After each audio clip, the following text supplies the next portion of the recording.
Hello everyone and welcome to the June 2014 Q&A. As with most of the other videos lately, this is getting to you late. I'm sorry, bear with us. We're going to jump into the questions. As a reminder, before people start asking questions, don't forget there's a link in the description that you can check and it'll show you all the questions that have been asked previously. So if you're curious if your question's been asked before, it might have been asked, so check. Let's get started. First question is coming from Pika Power Quadruple Zero. Exactly how big are your hands? 0000. We have brought a handy dandy ruler so we can actually figure this out, because people are always asking. Well, they're not always asking how big my hands are. They're just, I'm always saying something like, this is actually pretty big because I have big hands. So now we can actually find out. So inches are there. We can actually find out. So the breadth, the width, what is that called? Breadth, the right? Spread.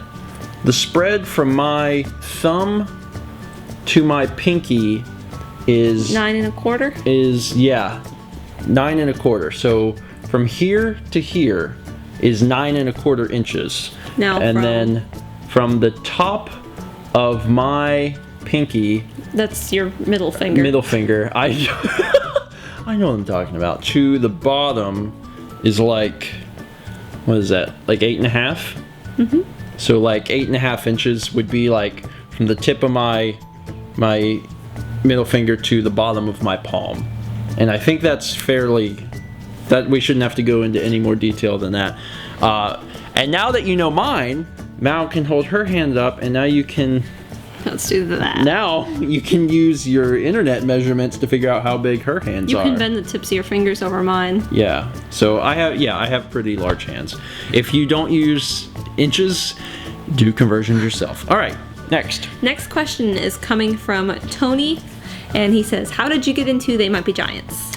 I first found out about They Might Be Giants from Tiny Toons, because Tiny Toons had an episode one day where it was like countdown of like 10 music videos or whatever, and 2 of the songs that they used and they animated the Tiny Toons characters to were They Might Be Giant songs. They did Particle Man and Istanbul, and I saw those and was like, oh, that's really cool. I was very young, and then it was years later, like a long time later, I was like 13 or 14 or so, I was going through like a music shop, like an FYE or something, and I saw They Might Be Giants album, and out of the blue, it just came back to me. I was like, wait, wasn't that one band from like 10 years ago that I saw on Tiny Toons? And I looked on the back and I remembered the songs, and it was the Dial-A-Song album, and it happened to be their compilation greatest hits of the last 20 years, so I bought it.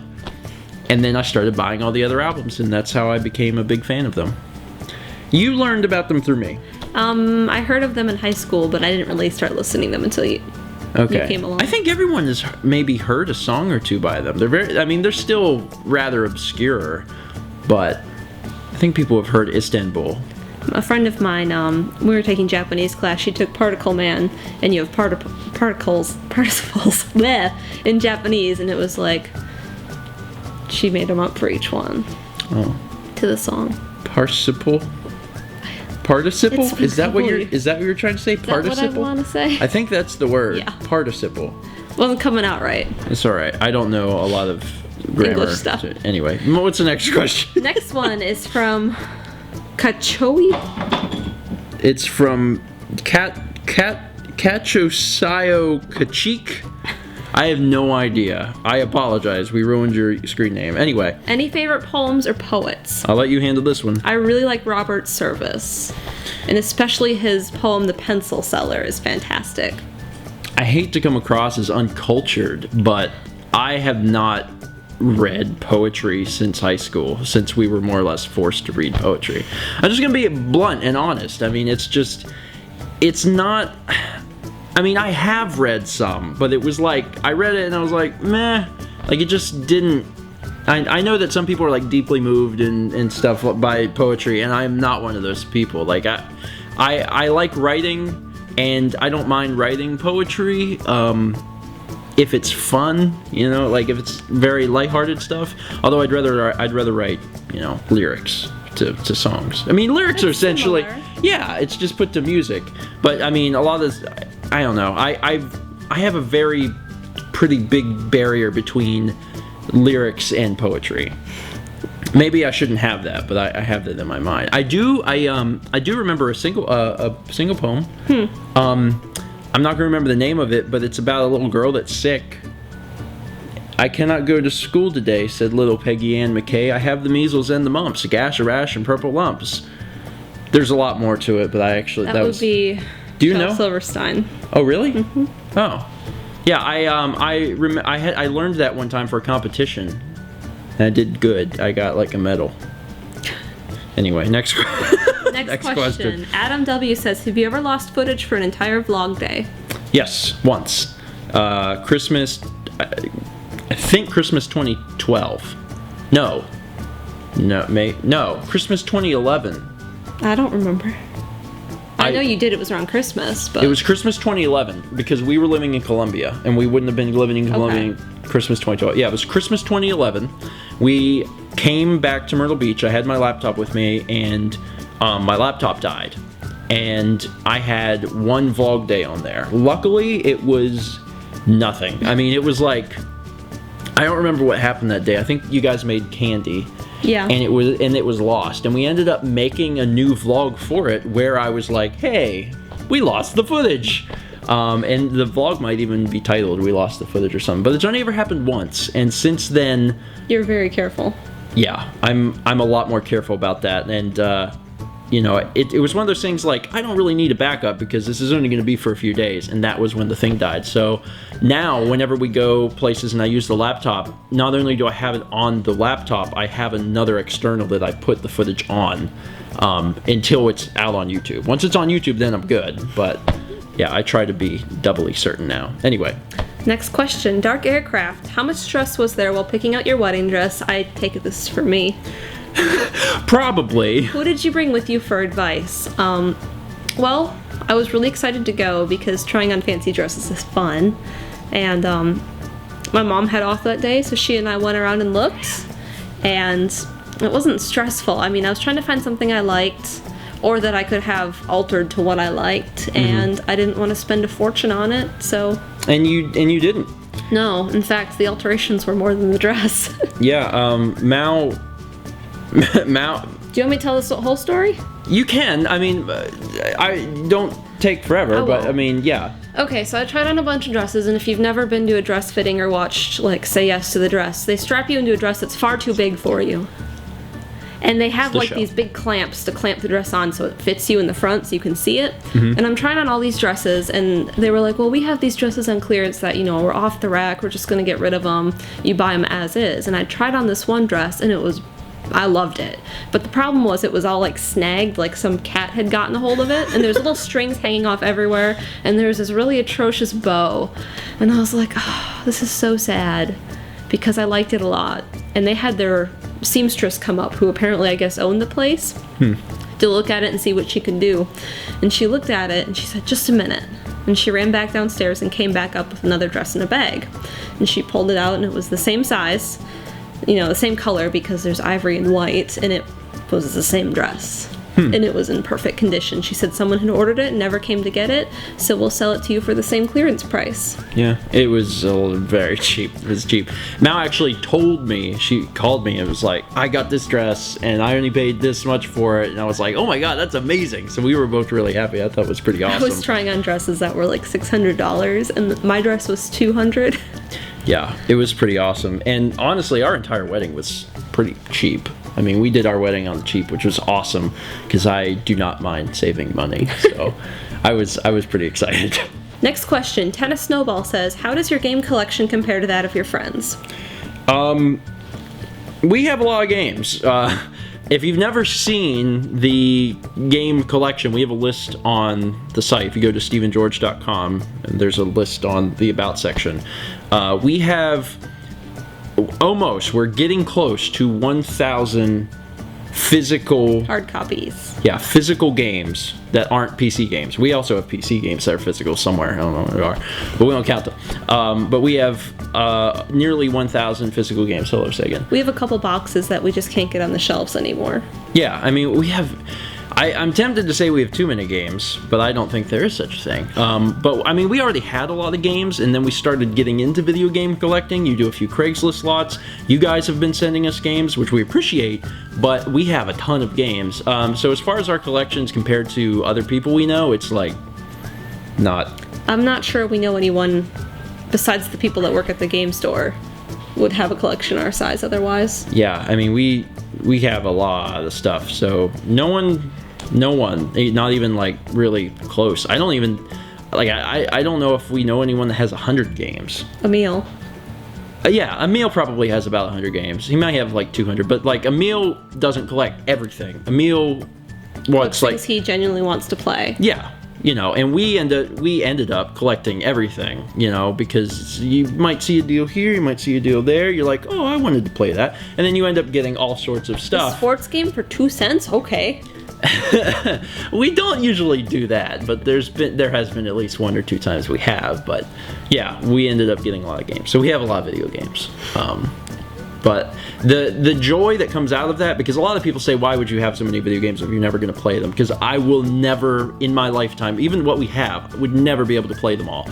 But whenever people come over and they're able to, you know, pick out a game and sit down and play it, maybe a game that they grew up with, or they can describe a game, we can be like, oh wait, I know what you're talking about, we have that. Like, that's awesome. That is the equivalent of a library, you know, except with games. And I hope to one day have, you know, a house and have a more fleshed out game room where we can have, you know, just not games in boxes. Yeah, the walls just lined with games where people can come and say, you know what, I played this game on the Atari, I played this game on the NES, what was it? And I can be like, I have it, and you can play it right now. So that's my explanation. Anyway, getting off track. All right, next question from Akwazy. Akwazy? Go with Akwazy. Any interest in a smartwatch? Not really. There's a few smartwatches already on the market. There's the Pebble, I think Android has one, there's another 1 or 2, and then obviously the iWatch is supposedly coming out in the fall or later on this year. It better, by the way, I actually need that. I need it to come out. I need it to come out. I have a bet with Jeff, who's been on the vlog before, and my bet is that the iWatch exists and will come out this year, because he thinks that it's not going to. I think it is, because it's been too heavily rumored at this point to not come out. So I bet him that if it doesn't come out, I will draw a picture of what I would assume the iWatch would look like, and then I would eat it, kind of like eating my words. So I think it's going to come out just fine, but I need it to come out. But I don't have a real interest in it, to be honest. I don't wear watches anymore. I did for a long time. But I always wore digital watches, and then you guys probably recall on the vlog, I got that analog watch, the one that looked like GoldenEye, and I wore it for a while, but then I stopped wearing it because I couldn't tell the time on it. The thing doesn't have numbers on it, and when you have a digital watch, you look at your wrist. You don't even have to comprehend it. You just glance at it and go back to what you're doing, and in the process, your brain is like, it's 3:37, and you're like, cool, 3:37. But on an analog watch, it's not like that, especially if you don't have any numbers, and I'm not used to reading analog watches, so I would have to be like, it's 3:56, and it's like, no, it didn't make any sense, so I actually stopped wearing it, but I never went back to wearing a watch because I had a phone. So at this point, I just don't wear watches. It looks to me that, at least with the iWatch, the thing they're going for is the whole health, you know, thing where like it'll be able to track your blood pressure and things like that, and I just don't have an interest in that, and I'm not going to be someone who needs, you know, I'm sitting in a meeting and my wrist is going to vibrate because I can't take a call, but I'll be able to check the text. It just doesn't. I'm not the demographic, I think, for it. But I think they're cool, and I do think Apple is going to make one, and I think that it'll be interesting, but they would have to do a lot of stuff to sell it to me. Anyway. Next question. Argyl Deathbrand says, did you think Skyrim would take so long when you started? Good name, by the way. No, and that's evidenced throughout the LP, actually, because if you watch the LP, there's a lot of times where I'm like, coming up on episode 100, probably getting near the end. Coming on episode 150, probably getting near the end. Oh guys, we're at 200. It's not gonna go much longer after this, maybe a month.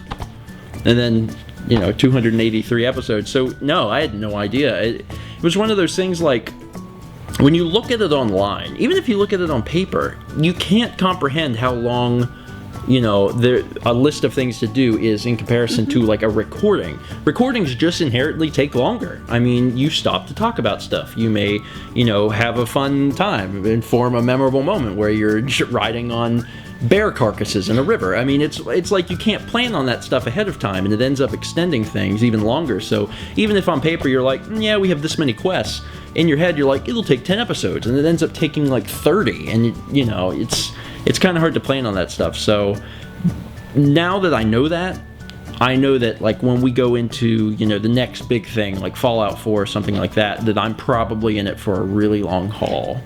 So that's why I am really okay with them taking a long time to make Fallout 4, because I'm enjoying not having to do Skyrim. I'm enjoying a nice little break. I kind of miss Skyrim, but at the same time, I'm kind of glad that it's over, because it was a huge chunk of my life. People that didn't watch Skyrim don't understand that I did them one at a time. It was a big deal. Like, I would record one episode and then wait 2 days and then get all of the feedback and record another one.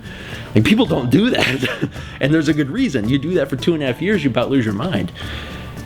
Anyway, next question. Next question coming from Ari Zonia. What is your favorite flavor of ice cream? You first. It's hard. Something with, like, berries. Like raspberry. Cherry Garcia's good. Cookie dough's good. I've really, really grown to like chocolate. I was originally going to say vanilla, because on the blog I've been like, vanilla's the greatest, blah, blah, blah. But, recently, there's been a few times where I've been able to have salted caramel milkshakes, and they're so good. And I've never had salted caramel ice cream, but I imagine... it would be good. Yeah, I imagine it'd be fantastic. I've had salted caramel milkshakes at Sonic and at Red Robin. So good. So I'm going to go out on a limb and say, even though I've never had it, salted caramel ice cream. I bet that'd be fantastic. I'm sure we could find it. We should try and find it, because I would like to eat it. Anyway. Next question. Queen of Carrot Flowers says, Stephen, where does the stars above quote come from? I totally messed that up. Stars above. That is a quote from Kung Pao Enter the Fist, which is a fantastic film made by a guy named Steve Odekirk, who was also I can call him the lead. He was the writer and the director of my favorite movie, which was Ace Ventura: When Nature Calls. Grew up loving that film, just loving it. No idea about the people behind it, and then I saw Kung Pao and fell in love with it, and I learned later it was like, oh, they were written and directed by the same person, no wonder. But yeah, it's a little weird, and we watched it in 2011, I think. We forced Thomas to watch it. We watched it with Thomas. It might have been 2012, early 2012. And, like, it still holds up, although the second half is a little rough. Mm-hmm. It's slow, but it's still funny, and it's very quotable. So if you've never seen it, get some of your friends that don't mind really stupid humor and watch it, because it's a good time. Anyway. Last question. Another one from Akwazy. Akwazy. Going with Akwazy now. What age would you allow your children to play M-rated games? It would depend heavily on the game and the child. I mean, the rating for, both movies and games is not like a thing in stone. It's not like when a child becomes... It's not law. Yeah, and when a kid becomes 17, they don't instantly go, I'm mature. I mean, that doesn't happen. That definitely doesn't happen, because I know 30-year-olds where I'm like, Jesus Christ, what is wrong with you? I have to say that far more often than I should, but I've been subject to that for more than I've wanted to. But it's not like, when you hit a certain age it happens, so you have to know your kid, you have to know the person, and it depends on the game. I mean, there's a bunch of games that are rated M that have wildly different content in them. I mean, I would let my kid play Halo before I'd let my kid play GTA 5. Mm-hmm. It's like completely night and day difference. I mean, if we had, I don't want to say more accurate ratings, but if if there were more ratings, those games would have very different ratings. I mean, in Halo, you shoot some aliens and blue goo comes out, compared to GTA 5, which it runs the gamut. Swearing. It holds the record currently. It holds the record for the most swearing in any video game. The story, the 69 missions, contain like 1,500 swears, which is insane. It had, nudity, and the humor is, crazy. Very adult. Very adult. So there's like torture and... Yeah, there's a scene of torture. So yeah, obviously it's going to depend on the game as well, but it also depends on the kid. So you'd have to know your kid.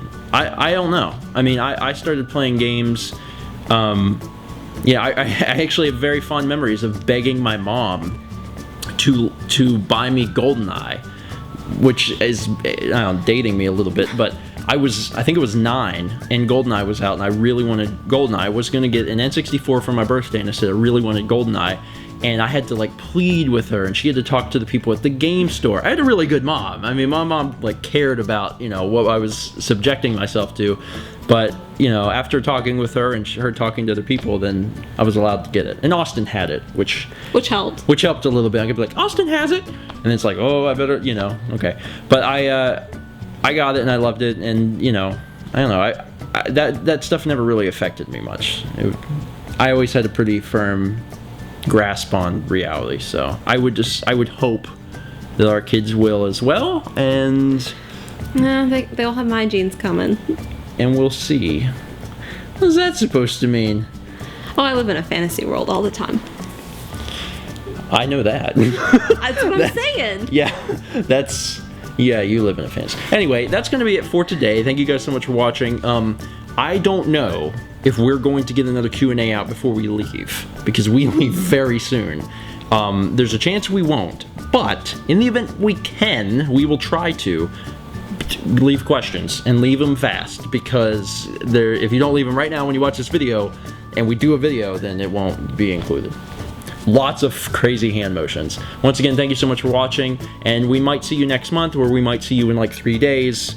Let's meet back then, whenever that is. More hand motions.